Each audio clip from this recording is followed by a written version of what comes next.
ఇక పశ్చిమాసియా ఘర్షణల కారణంగా చమురు ధరలు భగ్గుమంటున్నాయి.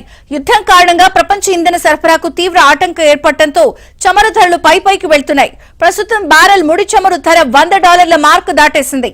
3.5 ఏళ్లలో ఒక బ్యారెల్ ధర ఈ స్థాయికి చేరడం ఇదే తొలిసారి.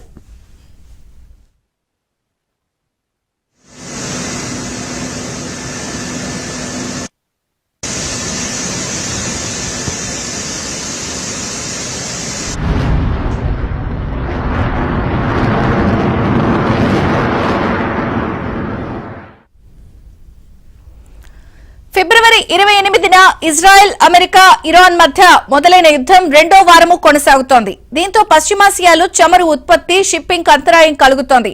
మరోవైపు హార్మోజ్ జలసంధిని మూసివేశామని, నౌకలు దాన్ని దాటడానికి ప్రయత్నిస్తే నిప్పు పెడతామని ఇరాన్ హెచ్చరించింది.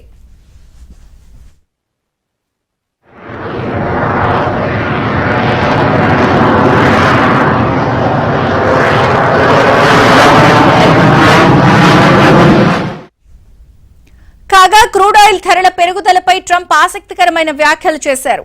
క్రూడ్ ఆయిల్ ధరలు పెరగడం తాత్కాలికమేనని ట్రంప్ అన్నారు. ప్రపంచానికి న్యూక్లియర్ ముప్పు తొలగించిన తర్వాత చమురు ధరలు వాటంతట అవే దిగొస్తాయన్నారు. కొన్ని రోజులు ఇబ్బందులు భరించాల్సిందేనని, దీని గురించి మూర్ఖులు మాత్రమే విరుద్ధంగా ఆలోచిస్తారని వ్యాఖ్యానించారు.